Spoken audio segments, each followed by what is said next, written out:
Hello, I'm Ed Fuquay, Young Adult Librarian Extraordinaire here at Woonsocket Harris Public Library. Solitaire from Children's. I'm here for another Conversations on Mythology. We're traveling on from African mythology now, going across the Great Ocean to the New World, North America. We're talking about Native American mythology for the next couple of weeks, which is a fascinating topic. I learned a great deal in all of my studies while I'm preparing for this, and I learned a great deal about this as well. The first thing I learned is that a little bit of knowledge can be a really bad thing. When I approached African mythology, I knew for a fact I knew nothing about Africa. So I approached it as a completely blank slate to look at things through their eyes as much as I could and try to interpret the world as their myths laid it out. The problem with Native American mythology, I've been hearing about, Indians, as they called them when I was a kid, my whole life. I grew up watching Westerns with Native American characters who were really awful. So I have false images in my head about Native Americans. Even though I have friends who identify as Native American, I still don't have any real clue about their culture, even though I feel comfortable talking about them, even though I shouldn't. So that's the dilemma I have when it comes to Native American mythology. It is fascinating. It is a huge topic. Like Africa, North America was full of people, divided up into different groups. Some groups had very little contact, some groups had a lot of contact with each other. Studying mythology, there is a lot of groups which share myths. They share mythological characters, they share myth cycles and stories and things like that. You see the same myth told and retold by several different groups. Plus they had a lot of languages that were associated with each other, so everybody's name has like 3 or 4 different spellings because they had no written language, which is something we'll encounter again and again. Yes? These groups that you find sharing stories, are they geographically close? Somewhat. Like the Iroquois were around the Great Lakes region, and the Algonquins were mostly on the northeast coast where we are. And historically they weren't allies, they were enemies of each other, but they still have virtually the same creation myth. Huh. So there was a lot of contact. There's an old myth that a group of Native Americans came across like Canada, and as they spread across the country, different parts of them broke off and decided to settle in one area. Some of them went to the southwest, and some of them stayed by the Great Lakes, and some of them kept going till they reached the ocean, which may have been anthropologically exactly what happened. But it explains why there's so many similarities between the different groups. Cool. Yeah, it may or may not be true. So basically, the Native Americans had the reputation of being extremely spiritual. There were feelings that everything has a spirit inside of it, not unlike what we encountered in Japan with the kami, or the Africans believed that many of the animals had spirits inside of them too that were equal to human beings. You see a lot of native myths in which animals walk and talk, like people. So you see a lot of that.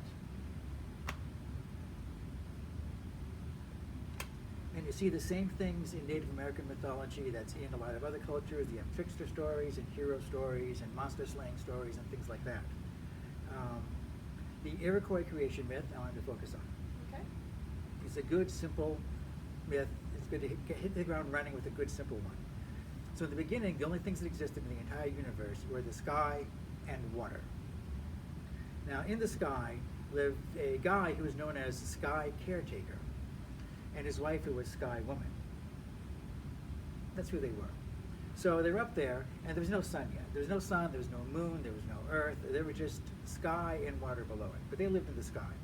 Now, a huge storm came by, and because they didn't have any sun, all the light they got came from this tree that had glowing leaves, and the storm blew over the tree. And it created a huge hole in the sky. And looking through the hole, they could see the ocean down below. And Sky Woman, unfortunately, leaned too far over the hole and fell through it. So she fell and she fell and she fell through this infinite space between earth and sky, and she was seen by a fisher eagle. So he saw that, and he went to catch her, a fisher hawk rather. He saw her falling and swept underneath of her and caught her. The problem is he's too small a bird to carry her. So he began to spiral like lower and lower, and he called out for other animals to come to her aid. And so a turtle surfaced, and she was able to land and stand on top of the turtle. And she thinks, well, thank goodness I'm safe. Unfortunately, she's like, I can't live on top of a turtle. Now, what am I going to do now? There's no way to get back up to the sky, so I'm living on this turtle. So she called to all the animals in the water and the sky to ask for help. And so she thought that she could get a sample of the earth from down below. The water has to sit on something they deduced. They could bring up something from the bottom of the water to the surface. Then she could build on that. So one by one, all the animals attempted to dive like deep down into the water to pull up something that she could use. And Beaver tried it with his big powerful tail pushing himself down deeper and deeper. He failed. He came back, burst to the surface, gasping for air. He just couldn't do it. And then Otter tried. And Otter was sleek and fast and powerful. But he couldn't do it. He wasn't strong enough. So with all this has been going on, they're weighing their options, and muskrat pipes up. And I looked up muskrats. I've never seen one before. They're in the Rodentia family, as you might guess by the name. They're closely related to voles and things like that. So there's a small little like furry puffball with a skinny tail. And that's a muskrat. They live in marshes. So they're very adept at home in water and in air.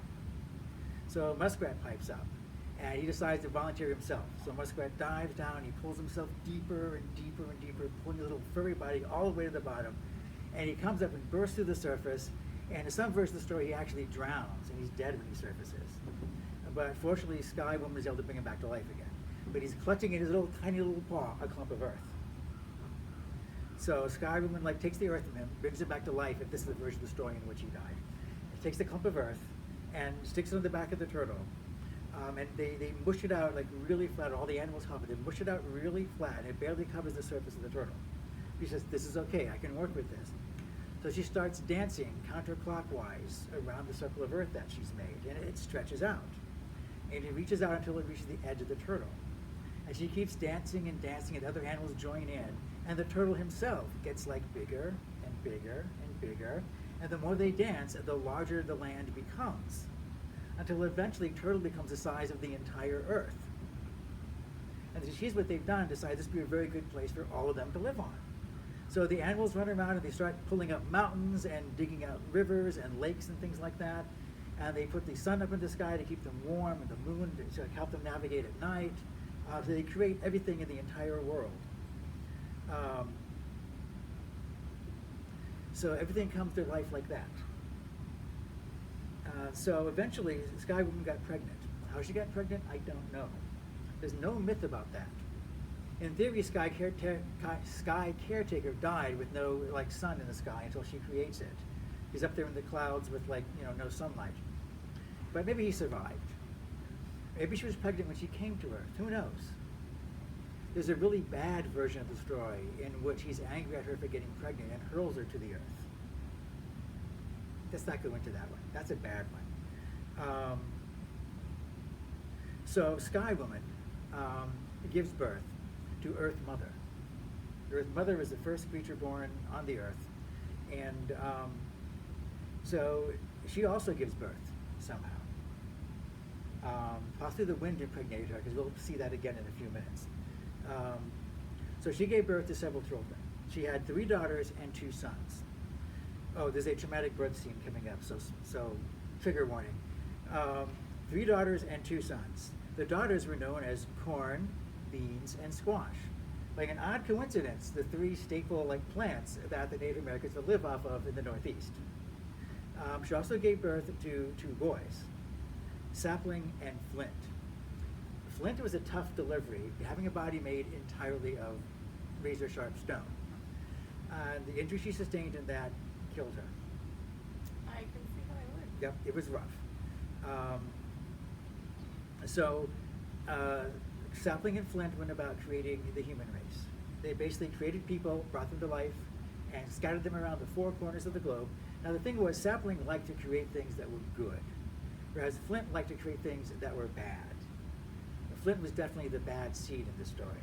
So every time Sapling would make something, Flint had to sour it in some way. The Sapling made spring and summer, and so Flint had to make fall and winter, just to show him up. And Flint and Sapling made bushes that had delicious berries on them, and then Flint put thorns on the bushes. And some say that when Sapling was creating the human race, he gave them only good traits. But Flint made sure that every person also has something bad inside of him that he just couldn't help. He was born that way because that's the way that he was created. And so that is how the earth was created and populated with people. And why the earth still sits on the back of a giant turtle to this day, in case you'd ever wondered about that. That's where the giant turtle comes from. So what do you think of that story? I'm intrigued. I'm still in thought. I'm still processing. I have many questions. It's fascinating. I noticed no fish helped Sky Woman. Where were all the fish? Okay, so in the alternate story, when she was pregnant and he threw her to the earth, Yeah. did he suspect that she was pregnant by another being? I'm not sure. In this version of the story, they start with the idea that everything was in stasis. Everything was always the same and nothing ever changed. And by getting pregnant, she changed things, which made him angry. Okay. Oh, yeah, yeah. Sadly, Native Americans are not above misogyny we've seen in virtually every other culture on Earth. Yeah, in this version, he pulls up the magic tree and throws her down the hole and then steals her back up again.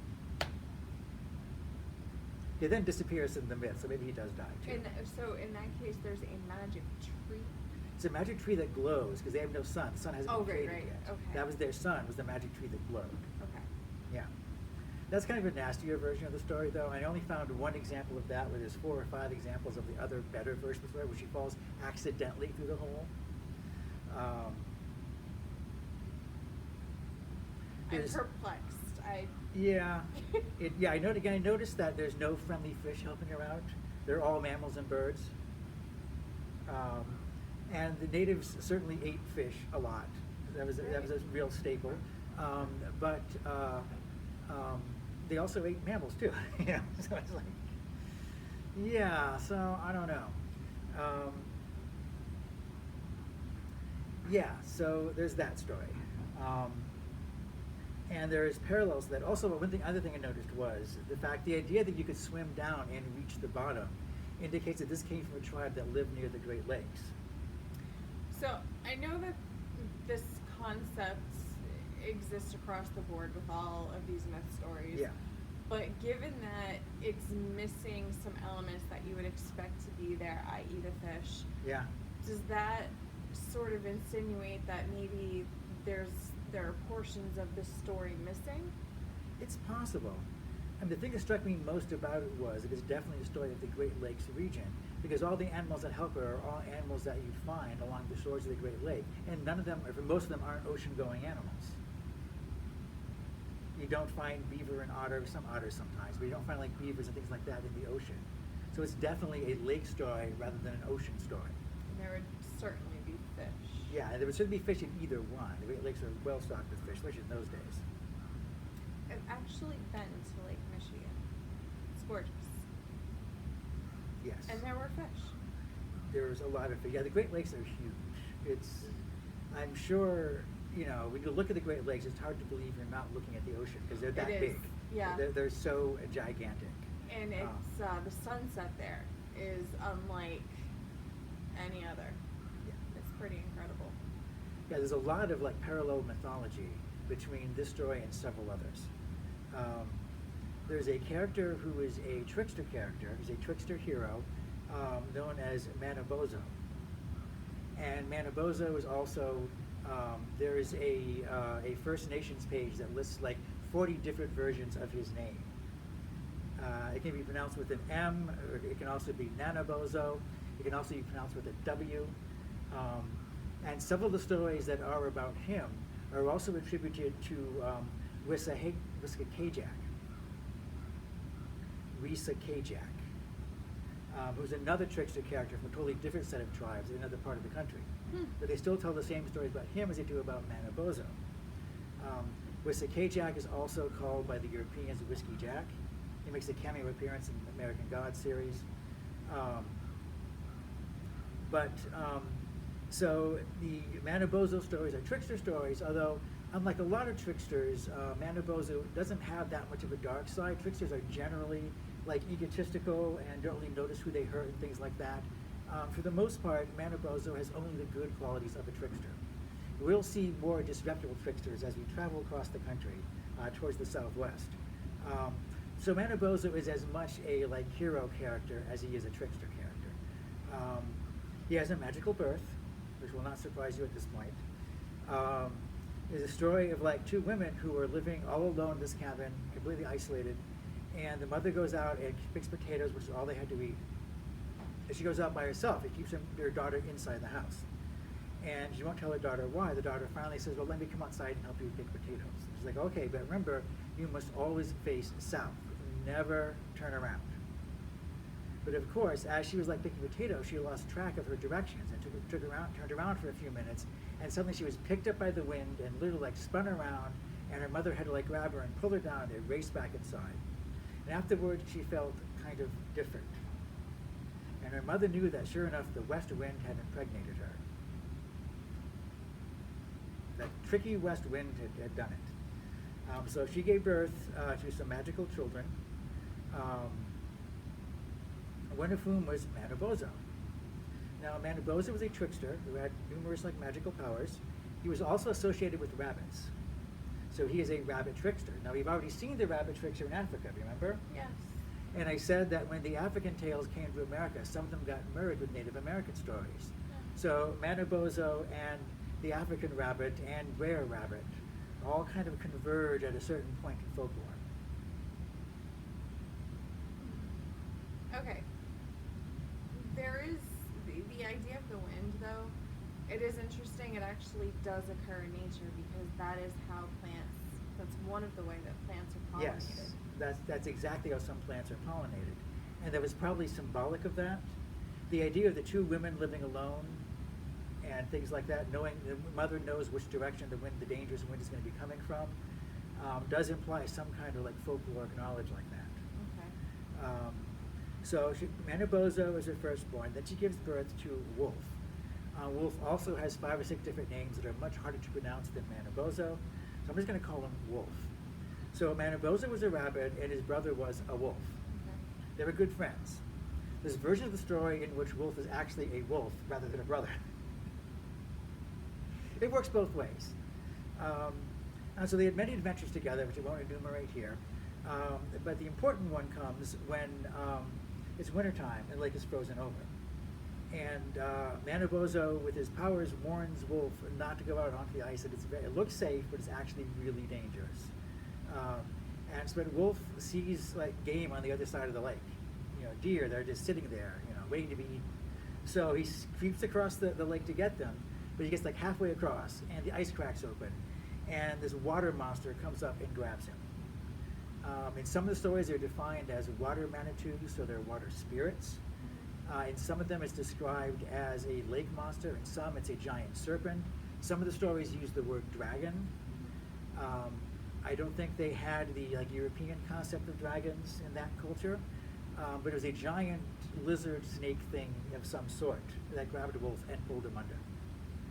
So Manabhozo has to get him back. So he goes through a whole series of adventures trying to get him back and failing. And he finally realizes he has to become, you know, tricky. So he waits until like spring comes and the ice is gone. And